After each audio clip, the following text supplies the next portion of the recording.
Hey everybody, it's Lon.TV. We're taking a look today at this Motorola baby monitor. This is actually not made by Motorola. It's by another company who's used the Motorola name under license, but I kind of like it. In fact, I've been a father now for a few months, and I've tried a whole bunch of different apps and other things to monitor my sleeping child so I can walk around the house a little bit.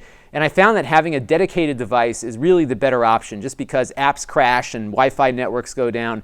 You need something kind of dedicated to that task, and I've been pretty happy with this thing so far that I've been playing with it. So it consists of two components. You have the camera unit here.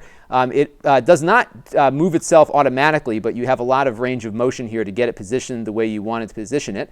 You plug it into the wall, obviously. It needs some power. It has an on-off switch on the side here, so if you're worried about getting snooped on, you can just flick it to the off position and you will be free and clear there. There's also a pair button at the bottom here. You can actually connect, you can buy additional cameras up to 4 or up to 3 more in addition to this one that you can use with the system. So when it is on, it'll have a little light on the front here that will display that it is on and transmitting. And then on the back there's also a speaker, so your child can always know that mommy and daddy can see what they're doing, because you can talk to them through this thing wirelessly, and that you would do through this base station, or the parent station they call it here.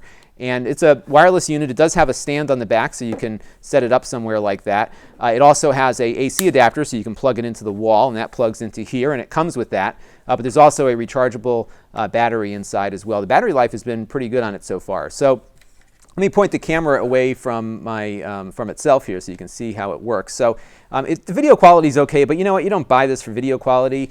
You buy it just to make sure you know what your kid's up to. I have the sound turned off right now, but it will. It's pretty sensitive microphone on the camera. It will basically beam back whatever sounds it hears. And on the front, you have a couple of controls. The one you're going to use the most is this one, which turns it into its pan mode. And again, this is just a digital zoom, so it's not a real pan and tilt or zoom. It is just basically, I think, zooming in the image that it's receiving from the base station or from the camera station and allowing you to move around like this. So again, the quality isn't so great, but at least you can look around a little bit. But it's really limited to where you point this thing in the first place. So just keep that in mind as you're making your decision on a product here.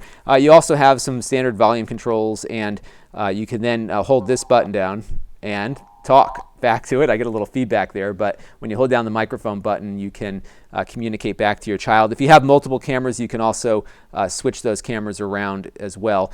It is a night vision device, so if you have a darkened bedroom at night, you don't have to turn any lights on to see what your kid's up to. It will use these infrared lights that it has on the front to illuminate things for its night vision camera, and that's pretty standard these days. So that is how that works. And you know, overall, it's a pretty basic and very simple baby monitor. But you know what? I think that's kind of what you need for this, especially for safety purposes. Because if you're relying on an app, you know, a hardware device that connects to an app on an iPhone or something, you know, it just crashes. Things happen, and you want to be able to have something you can put down, listen for your child when they're crying, and this thing does the trick. Security-wise, it does have the digital spread spectrum technology to it, and my understanding is that it's analog transmissions. So, you know, presumably if somebody had some really dedicated hardware, they could probably pick up on this thing, but it's changing its frequency so rapidly that it might be really hard to try to, you know, eavesdrop on an ongoing basis to your house. But again, if you're concerned about that kind of thing, you know, I would just turn it off when you're not using it to prevent it from transmitting at all, and that's probably the safest way to go. So, you know, you always run the risk when you run a wireless device that's transmitting anything that somebody might be able to tune in on it. But I think with this, you're safer, certainly much safer than you would be with a less high-tech device that lacks that spread spectrum technology. I'd recommend it. I think it's a pretty good product. This is Lon.TV. Thanks for watching.